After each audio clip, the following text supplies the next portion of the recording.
que cremos sobre as Sagradas Escrituras? Nós vamos hoje entrar propriamente no estudo da confissão, da nossa confissão de fé. Mas antes eu queria fazer algumas distinções do que nós temos hoje, especialmente na igreja evangélica. Eu queria ver com vocês alguns pontos para nós tentarmos. A tentativa é de que nós tenhamos muito claros as nossas posições em relação à palavra. A primeira delas é de que toda religião, ou todos aqueles que se professam cristãos, eles afirmam, eles dizem crer que a Bíblia é a palavra de Deus. Mas há alguns que defenderão que ela é infalível, e há outros que dizem que creem que a Bíblia é a palavra de Deus, mas vão dizer que ela tem erros. Esses erros, eles podem ser históricos. Não, há pessoas que dizem que se professam cristãs, que dizem que a Bíblia é a palavra de Deus, mas que tem muitos erros históricos, tem muitos erros geográficos e alguns até de teológicos, por incrível que pareça. A nossa compreensão é que a Bíblia, por ser palavra de Deus, ela não tem erro. E se há algum problema, não é do lado de lá, é do nosso lado. A Bíblia é a palavra de Deus, nós vamos ver, ela é infalível, ela é inerrante. Outros vão dizer que a Bíblia é a palavra de Deus, ela é a autoridade, mas nós precisamos de algo mais. Alguns vão trazer a tradição como equivalente à palavra de Deus. Isso não é possível, porque quando nós trazemos a tradição em equivalência ou no mesmo nível de autoridade da palavra de Deus, na realidade a tradição passa a se sobrepor à Escritura. Mas vocês estão estudando uma confissão. A confissão é um guia para a palavra, ela não é a autoridade. Ela não é a única autoridade. A única autoridade, a única base que nós temos é a Escritura. Para nós, então, a única base é o sola Escritura, que nos distingue na história do cristianismo depois da Reforma.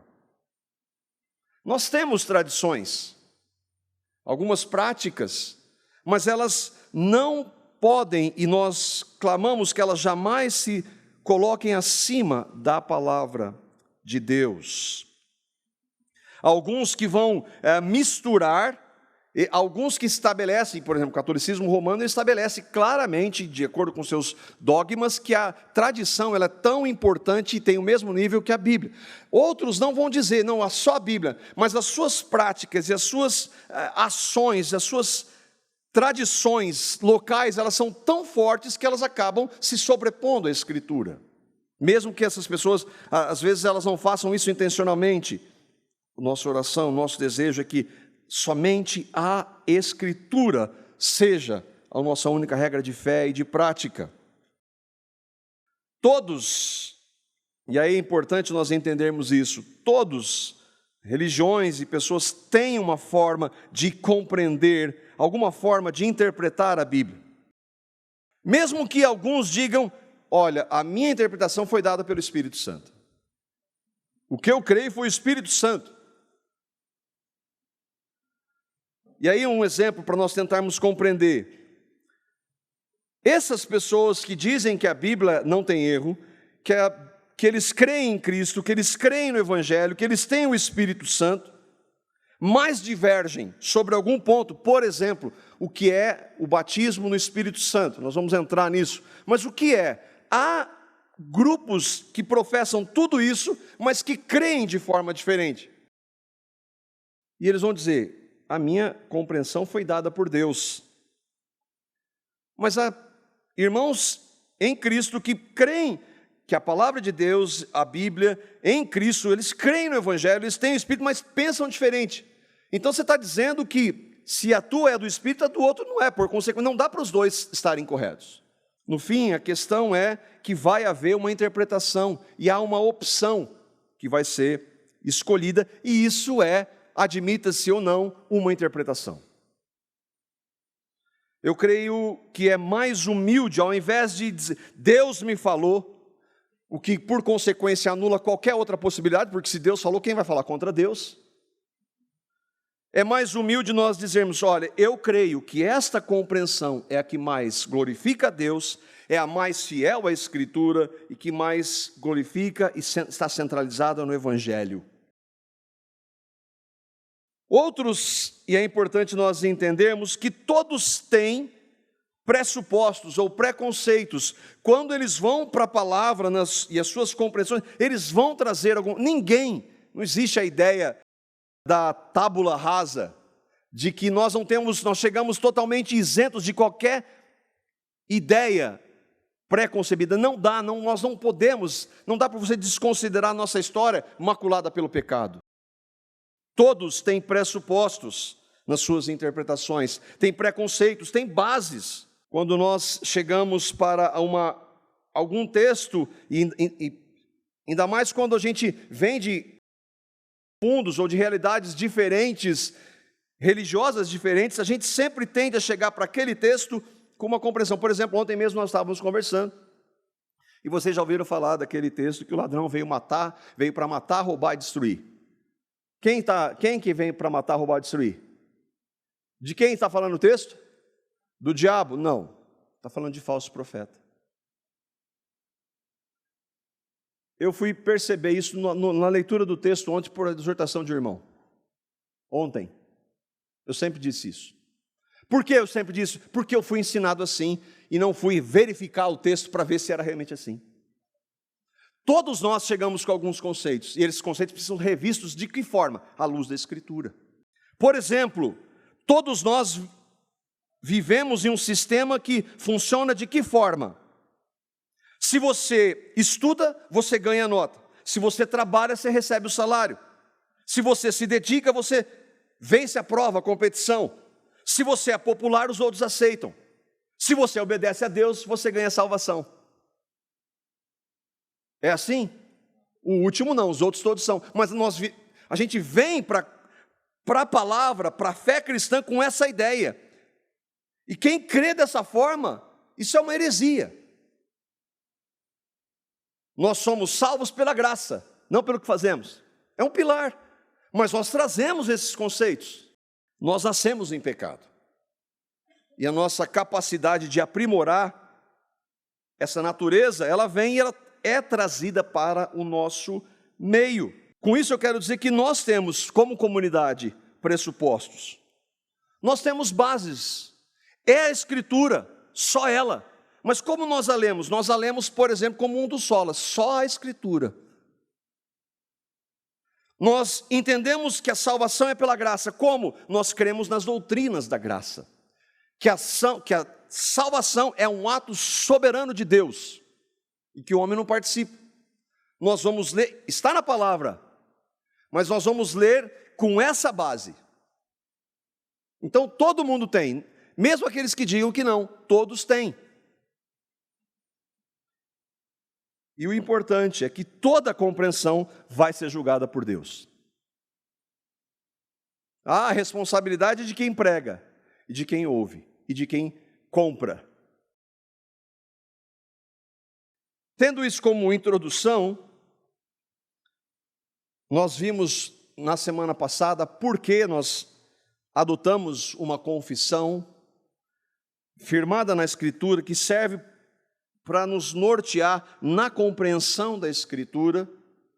O que nós vamos estudar nesse período de maneira bem sucinta aqui? Os capítulos, aqui estão as Sagradas Escrituras, nós vamos começar hoje, Deus e a Santíssima Trindade, o decreto de Deus, a criação, a providência de Deus, a queda do homem, o pecado, a sua punição, o pacto de Deus, a mediação de Cristo, o conceito de livre-arbítrio, a chamada eficaz, justificação, adoção, santificação, a fé salvadora, arrependimento para a vida e salvação, boas obras, a perseverança dos santos, a certeza da graça e da salvação, a lei de Deus, o evangelho e a sua extensão da sua graça, liberdade cristã e liberdade de consciência, adoração religiosa e o dia do Senhor, juramentos legítimos, votos, magistrado civil, matrimônio, a igreja, comunhão dos santos, batismo e ceia do Senhor, o estado do homem após a morte, ressurreição dos mortos, juízo final. Esses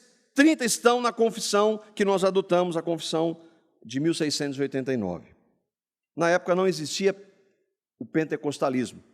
Então nós vamos estudar, por último, se o Senhor permitir, a origem do pentecostalismo, o que eles acreditam. E nós vamos procurar, à luz da palavra, também dirigir. Então, isso é o que nós vamos ver. Quanto tempo? Nós não sabemos, vamos estudar, vai levar um bom tempo. Esperamos que o Senhor nos dirija em tudo, segundo a sua palavra, para a sua honra e glória. A confissão é diferente de uma exposição bíblica que nós temos feito. O Flávio está estudando, por exemplo, a carta aos Hebreus, e eu estou estudando o Evangelho de João, onde nós lemos verso a verso e vamos caminhando. A confissão, ela é um estudo que deve estar baseado na palavra, mas é um estudo tópico, por isso que nós vamos estudar alguns assuntos da palavra. Claro que todos eles nós vamos trazer a Bíblia para respaldar, para embasar o nosso ensino. Nós vamos, diferentemente de um estudo expositivo, onde você vai todo o estudo lendo verso a verso e caminhando nele, nós vamos pegar vários textos da palavra, de várias realidades e livros da palavra, para então poder mostrar aquilo que nós cremos, para embasar o que nós cremos. E hoje nós começamos então com as Sagradas Escrituras, e aqui é o primeiro item da confissão, e que eu queria ler com vocês o que nós cremos a respeito das Sagradas Escrituras, e diz assim: as Sagradas Escrituras são a única, suficiente, correta e infalível regra de todo conhecimento, fé e obediência salvíficos. Embora a luz da natureza e as obras da criação e da providência manifestam a bondade, a sabedoria e o poder de Deus a ponto de tornar os homens indesculpáveis, ainda assim não são suficientes para oferecer aquele conhecimento de Deus e de sua vontade que é necessário para a salvação. Portanto, aprove ao Senhor, em diversas ocasiões e de muitas maneiras, revelar-se e declarar a sua vontade para a sua igreja, e posteriormente, para melhor preservação e propagação da verdade, e para o mais seguro estabelecimento e consolo da igreja contra a corrupção da carne e da milícia de Satanás e do mundo, concedeu a mesma completamente por escrito, o que faz da Sagrada Escritura indispensável. Aqueles antigos modos de Deus revelar a sua vontade ao seu povo agora cessaram. Por isso que nós enfatizamos quase que todo domingo, nós não temos mais nada para trazer além da palavra. Tudo que Deus queria tratar conosco está descrito na palavra. Não há mais nenhuma revelação. E se você não há, qual vai ser o critério para essa revelação? A pessoa que está trazendo. O único critério que eu e vocês, se abrirmos mão desse ponto, vamos ter, para dar crédito àquela revelação, vai ser o quê? Aquela pessoa, aquela igreja, aquela dominação, aquele conjunto de pessoas. Por isso, então, nós cremos que tudo está encerrado na Escritura. Deus não tem mais nada para falar fora da Escritura. E aí, então, não sei se você percebeu, mas para cada um dos pontos ali, eu coloquei em cores diferentes para nos auxiliar, para cada uma daquelas sentenças há um número, e esse número então vai mostrar os textos bíblicos que embasam aquela sentença. Vamos ver o primeiro, então. As Sagradas Escrituras são a única, suficiente, correta e infalível regra de todo conhecimento, fé e obediência salvíficos. Tudo que Deus tem para nós está na Escritura. Ela é única, suficiente, correta e infalível, especialmente para o ponto da salvação, de como nós conhecemos a Deus. Não há nenhuma outra fonte para que você e eu saibamos como Deus salva o homem, a não ser a Escritura. É isso que ele está dizendo. A confissão diz: esta regra, portanto, não é uma confissão. Não é uma placa de igreja. Não é uma denominação. Muito importante, não é a igreja de Cristo. A igreja de Cristo se baseia na Escritura e não o contrário. Quem determina como a igreja age é a Escritura e não o contrário. Não é tradição, não são líderes, não importa quem eles sejam. E o título que eles usem é a Escritura. É só a Bíblia. Ela é única e suficiente. Outro ponto, ela é correta e infalível. Daí então, aqueles que dizem que a Bíblia tem erro, nós não podemos ter comunhão. Porque a questão é lógica, tem erro onde? Quem vai dizer onde está o erro? Aquele um. Aí eu vou perguntar para o outro que acredita que tem, vai ser um outro erro. Acabou o referencial. Nós cremos que a palavra de Deus ela é infalível. Cristãos erram inclusive na compreensão da Escritura, mas ela não erra. Porque ela é a palavra de Deus. Só ela é fonte para todo conhecimento, fé e obediência salvíficos. Tudo que Deus quer para a igreja do seu Filho está na Bíblia e só nela. Nós podemos ter tradições? Sim. Por exemplo, a forma do culto que nós temos está descrito na Escritura? Não. Mas essa a forma do culto, a tradição não pode se sobrepor à Escritura, em hipótese alguma. Quando uma tradição começa a ir contra a Escritura, ela deve ser deixada. Tudo que Deus quer para a igreja está na Escritura. E aí no que Ele quer? Quem é Ele? Quem é Jesus? O que é salvação? Como as pessoas são salvas? O que é santificação? Tudo isso nós vamos ver, nós vimos lá na confissão, o que a palavra de Deus diz sobre esses assuntos. Tudo está na Bíblia, a base é o texto de 2 Timóteo. A base para essa sentença, um dos textos base para essa sentença é 2 Timóteo, capítulo 3, versículos 15 a 17. Normalmente nós citamos o 16 e o 17, mas aqui os irmãos citaram o versículo 15, e é muito importante. Olha o que diz: tu, porém, permanece naquilo que aprendeste. Paulo está escrevendo para Timóteo, falando: Timóteo, tu, porém, permanece naquilo que aprendeste, e de que foste inteirado, sabendo de quem o tens aprendido, e que desde a infância sabes as sagradas letras, que podem tornar-te sábio para a salvação pela fé em Cristo Jesus. Toda a Escritura é inspirada por Deus e útil para o ensino, para a repreensão, para a correção e para a educação na justiça, a fim de que o homem de Deus seja perfeito e perfeitamente habilitado para toda boa obra. O que está acontecendo? Paulo, não é Paulo, é o Espírito de Deus, portanto é Deus falando por meio de Paulo, que escreve uma parte da Escritura, essa é uma parte da Escritura, ele está falando para Timóteo. Se você for ver, lá no comecinho da carta ele vai falar: Timóteo, amado Timóteo. Timóteo era um pastor e que tinha sob sua supervisão algumas igrejas locais. E Paulo está dizendo e falando para ele: Timóteo, permaneça no que você aprendeu, que é o que nós vemos. Permanece naquilo que aprendeste. Onde? Nas sagradas letras. Onde você deve permanecer, Timóteo? Nos conceitos, nos ventos de doutrina, no que as pessoas... Não, nas sagradas letras. Permanece nisso, Timóteo. Porque lá, Timóteo, está o centro da palavra. E qual é o centro? As sagradas letras podem tornar-te sábio para a salvação pela fé em Cristo Jesus. Qual é o centro da Escritura? Cristo. Aí ele diz: mas por que só... Por que só a Bíblia? Ele diz, não, vamos perguntar, por que só a Bíblia? Porque Deus fala por ela, porque toda ela foi inspirada por Ele, dirigida por Ele. Toda a Escritura é inspirada por Deus. E o que Deus fala, Paulo, o que Ele fala é útil para o ensino, para a repreensão, para a correção, educação na justiça. Tudo que Deus quer para nós está na palavra dEle. Tudo, absolutamente tudo. Para quem é isso, Paulo? Para o homem de Deus, o homem e a mulher de Deus, aqueles que creem em Cristo.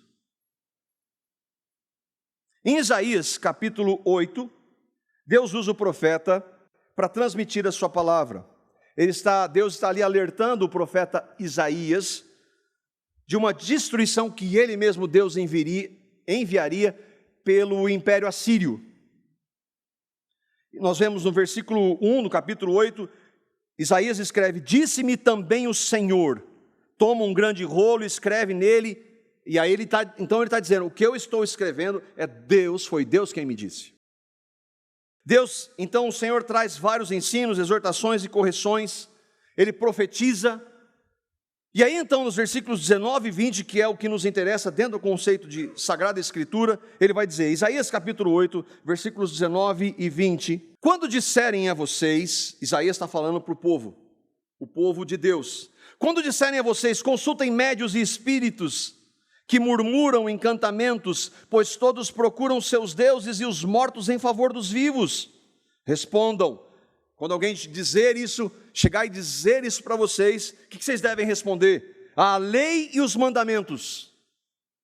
Se eles não falarem conforme essa palavra, vocês jamais verão a luz. O que ele está dizendo? Se alguém trouxer algum ensino, então vocês têm que ouvir espíritos, que vocês devem ouvir médiuns para ouvir a Deus, não. Deus fala pela lei e os mandamentos, que era o que eles tinham, palavra de Deus, Velho Testamento. Isaías está alertando contra os falsos mestres que iriam sugerir, façam consultas para ouvir Deus.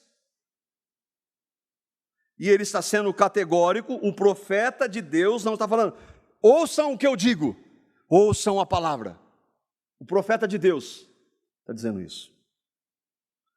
Então ele vai ensiná-los a rejeitar a proposta que viria e que vem até hoje. 3.000 anos se passaram do que Isaías escreveu até hoje. E os falsos profetas vêm com outras coisas além da suficiência da Escritura. A nossa resposta é, qual a nossa base? A lei e os mandamentos. Porque se vocês não fizerem assim, vocês jamais virão a luz. Vocês vão ser enganados. Lucas capítulo 16, esses textos são os textos que baseiam ou fundamentam aquela primeira sentença que nós mostramos. Lucas capítulo 16, versículos 19 a 31.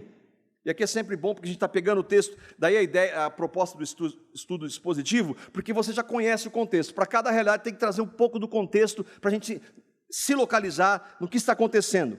Capítulo 16 de Lucas, versículos 19 a 31, Jesus está falando ali da história do rico e Lázaro. Ele vai citar o seio de Abraão, onde os cristãos que morrem vão, e ele vai citar o Hades, não é inferno. Boa parte das traduções trazem como inferno, mas a palavra correta é Hades. Hades é o lugar dos mortos, aqueles que morrem sem Cristo. Ao passo que o seio de Abraão, ou o paraíso que Jesus disse para o ladrão na cruz, é a realidade daqueles que morrem e vão para a presença do Senhor antes do juízo final, antes dos novos céus e nova terra. Nós vamos ver isso também pela graça na confissão. O ponto é que, o que está acontecendo aqui? O rico e Lázaro, os dois morrem, o rico vai para o Hades, e Lázaro vai para o seio de Abraão, para a presença de Deus, para o céu, ou para o paraíso. Lá, o rico está em tormentos, a palavra diz no versículo 23, e ele pede então a Abraão, que obviamente está lá, Abraão foi lá pelas obras, né, como a gente viu, não, ele foi lá porque ele creu. Abraão está lá, então ele fala com Abraão e diz, mande Lázaro dar testemunho aos irmãos dele. Versículo 28, os irmãos dele estão vivos ainda. O rico está no Hades, eu ia falar inferno, né? No Hades, sofrendo. Ele está lá não porque ele é rico, mas porque ele rejeitou a palavra, e agora ele está mostrando para os irmãos dele, manda Lázaro ressuscitar para falar desse tormento. Ele não está lá porque ele é rico, ele está lá porque ele rejeitou a palavra.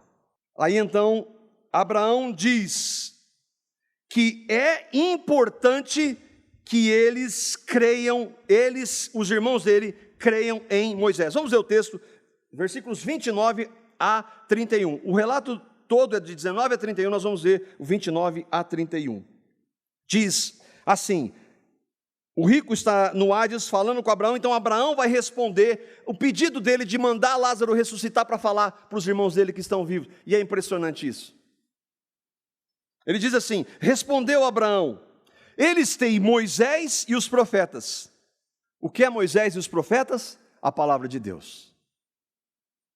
Ouçam-nos, respondeu ele, o rico, não, pai Abraão, mas se alguém dentre os mortos for ter com eles, hão de se arrepender. Imagina se eles virem um homem ressuscitado, eles vão se arrepender. E Abraão diz, Abraão, porém, lhe respondeu, se não ouvem a Moisés e os profetas, tampouco acreditarão, ainda que ressuscite alguém dentre os mortos. Sinais levam alguém à fé? Não. Quem está falando do relato? Jesus, aquele que fez tantos sinais que nem todos os livros escritos poderiam conter.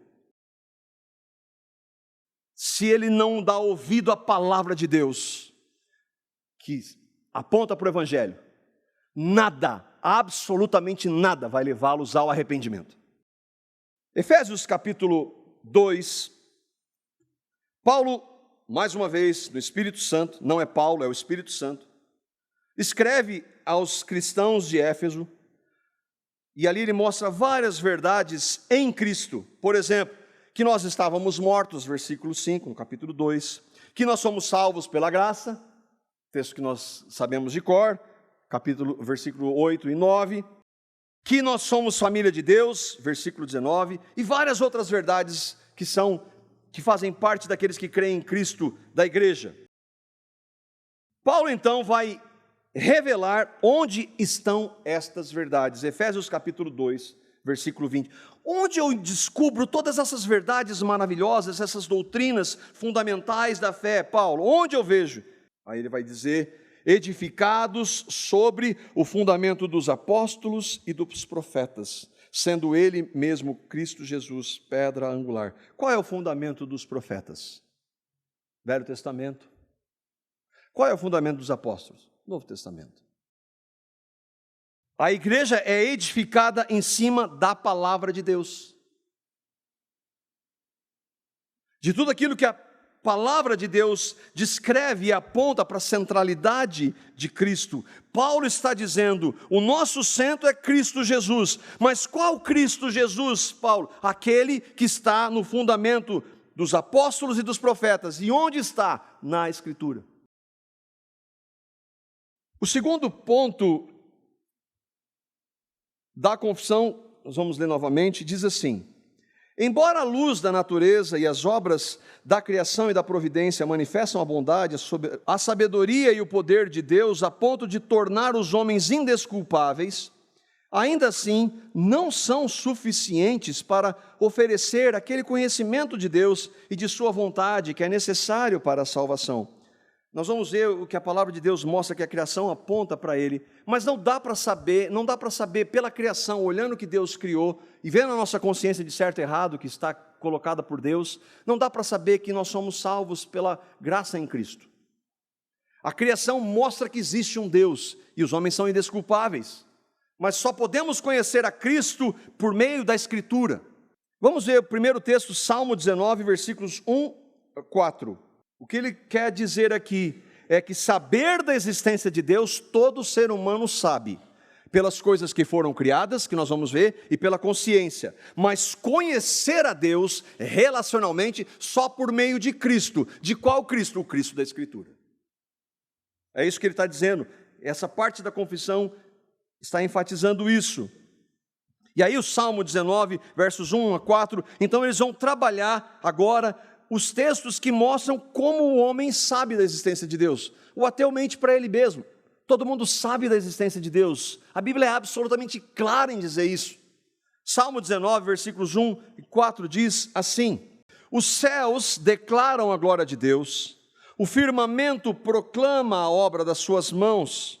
Um dia fala disso a outro dia, uma noite revela a outra noite, sem discurso nem palavras, não se ouve a sua voz, mas a sua voz ressoa por toda a terra e as suas palavras até os confins do mundo. O que Davi está dizendo? Não Davi, o Espírito Santo. Os céus, olha para os céus, e hoje nós somos muito mais privilegiados do que quando esse texto foi escrito. Olha para a imensidão. Esse céu, os céus declaram Deus, mostram que existe um Deus. É isso que ele está dizendo. Declaram a glória de Deus, a honra de Deus, o poder de Deus. Eles relatam a sua majestade. Aí ele diz: não se ouve a sua voz. Nós não ouvimos, como em algumas ocasiões Deus fez no Velho Testamento, ouvimos literalmente, audivelmente Deus, mas nós ouvimos a sua voz pela criação. Elas dizem todo dia: há um Deus. E é por isso que então, nós vamos ver Paulo, os homens são indesculpáveis. E aqui é importante, ainda que maculados pelo pecado que todos nós somos, a razão humana mostra de maneira clara que existe um Deus. E a consequência imediata para isso, a resposta imediata é: eu um dia vou prestar conta para esse Deus. Eu preciso saber quem esse Deus é. Mas o homem no pecado não quer saber de Deus. Romanos capítulo 1, versículos 19 a 21. Romanos 1, 19 a 21. Outro texto que mostra que a criação evidencia que há um Deus. Pois o que de Deus se pode conhecer é manifesto entre eles, entre os homens, entre todos os homens, porque Deus lhes manifestou. Como Deus lhe manifestou? Versículo 28. Pois desde a criação do mundo, desde o início, os atributos invisíveis de Deus, porque Deus é Espírito, não pode ser visto, o seu eterno poder e a sua natureza divina têm sido vistos claramente. De que forma? Sendo compreendidos por meio das coisas que foram criadas. A criação mostra, eu olho para a criação, existe um ser que criou isso. É indiscutível, apesar dos mais sábios hoje dizerem o contrário, que na realidade são loucos. Isso é mostrado de tal forma, Paulo diz, que tais homens são indesculpáveis, porque tendo conhecido a Deus, sabendo da existência de Deus, não o glorificaram como Deus, nem lhe renderam graças, mas os seus pensamentos se tornaram fúteis, os seus corações insensatos se obscureceram. Eles olharam para a criação, há um Deus, e eles dizem: isso aí surgiu do nada, sem que ninguém quisesse. E por consequência, a lista dos pecados vem ali em Romanos capítulo 1, a partir dessa rejeição a Deus.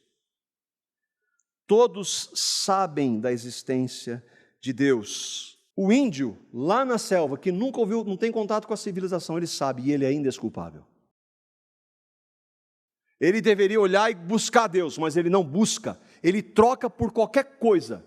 Ele adora animais, ele adora a natureza, ele adora o sol, ele adora a árvore, ele adora ele mesmo, mas ele não busca Deus. E isso não faz com que ele não seja responsável. É exatamente isso que a palavra de Deus diz. Ele troca a glória de Deus, versículos 23 e 24, nós não temos tempo, do texto de Romanos 1, ele troca a glória de Deus e vai adorar imagens, animais, homens, e vai viver uma vida totalmente fora da vontade de Deus. Outro fato que mostra o saber de Deus, e nós vamos parar por aqui, é a criação.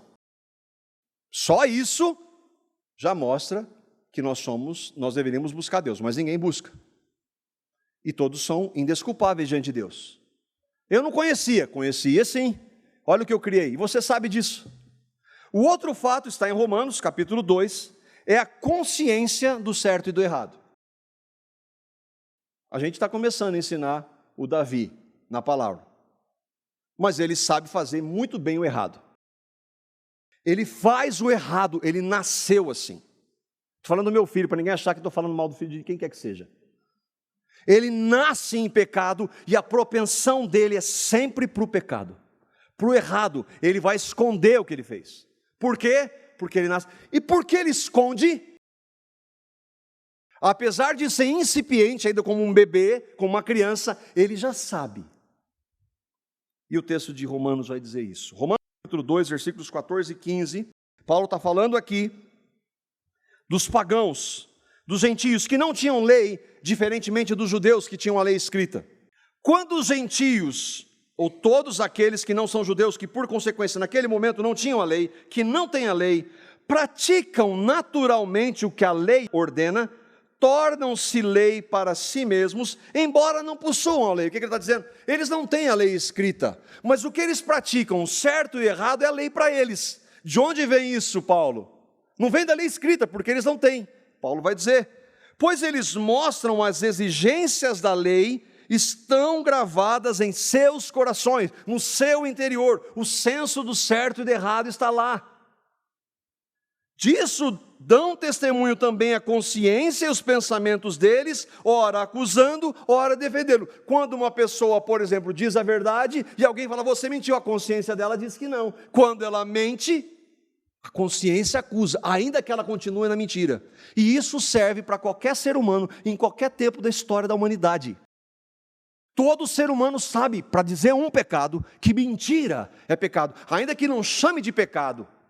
Ainda que não chame, não darás falso testemunho, sabe que é errado. Irmãos, está claro ou não? Eu estou inventando alguma coisa? É o que Deus diz em sua palavra. O Senhor está mostrando que todo ser humano sabe da sua existência pela criação e pela consciência do certo e errado. Isso deveria levá-lo a Deus, mas ele nunca irá atrás de Deus, se Deus não vier. E Deus fez isso, como Ele fez, quando Ele enviou o seu Filho.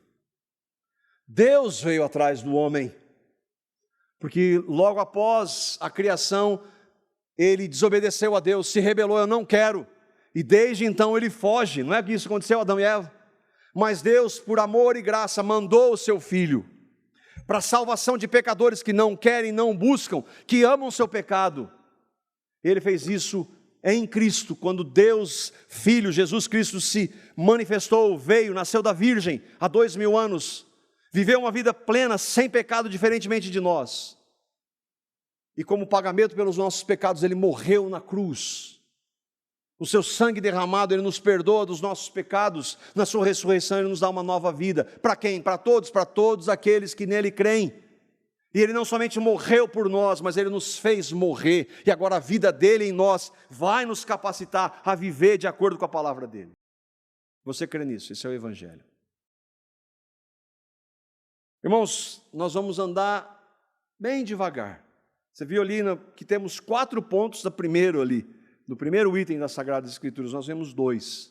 Se o Senhor permitir, nós daremos continuidade a esse assunto, a esse estudo das Sagradas Escrituras, da importância dela. É isso, irmãos. Nós vamos caminhar, eu creio que deu para perceber que é uma caminhada longa, né? Nós temos 30 fundamentos na confissão, e a gente está no primeiro, bem no comecinho. Então, pela graça do Senhor, se Ele não voltar antes, ou nós não formos ao encontro dEle, isso faz parte, isso está lá no fim, inclusive, do estudo. De repente, vai encontrar com Ele sem estudar a questão do juízo, do que acontece com os mortos, né? Mas nós, pela graça de Deus, vamos caminhar devagarinho, estudando. Vamos encerrar esse momento orando ao Senhor, para irmos para as nossas casas. Pai amado, nós te louvamos e te damos graças porque em sua maravilhosa graça, amor e misericórdia para conosco,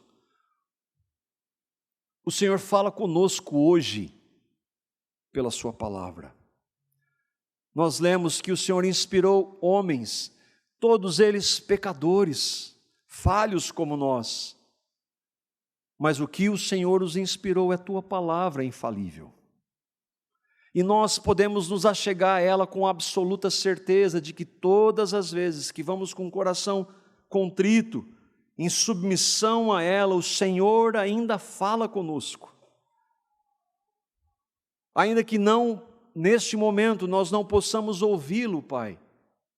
De maneira audível, literal, nós ouvimos o Senhor quando lemos a sua palavra e te louvamos por ela. E Senhor, por graça e misericórdia, porque nenhum de nós está isento de nos desviarmos dela. Não permita que isso aconteça conosco. Capacita-nos, Senhor, a estarmos firmes na sua palavra, porque ela é a nossa única base. Diante de tanto engano, hoje na tua igreja, Senhor Jesus, não permita que nós sejamos enganados. Capacita-nos a manter-nos firmes na sua palavra. É só por sua graça que nós podemos. Leva-nos, Senhor, a te buscar na sua palavra, a orarmos a ti, querendo que o Senhor fale conosco. E ao abrirmos a sua palavra, esperemos o Senhor falar conosco, tratar, nos corrigir, nos dirigir, nos firmar no Senhor.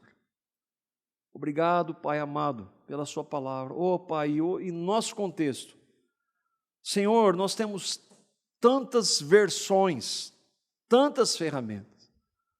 Senhor, não permita que sejamos negligentes enquanto há irmãos e irmãs em Cristo que não têm a mínima parte da sua palavra hoje em tantos lugares do mundo. Senhor, tem misericórdia de nós.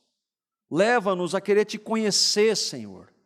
Não para adquirir conhecimento do texto, mas para conhecer o Senhor, o Deus do texto. Pai, faz isso na minha vida, por tua graça e misericórdia, Senhor. Faz isso na vida da minha família, faz isso na vida da minha família aqui, Senhor, dos nossos irmãos e irmãs em Cristo. Obrigado pela sua palavra, Pai. Capacite-nos a nos mantermos nela, não importa o que aconteça.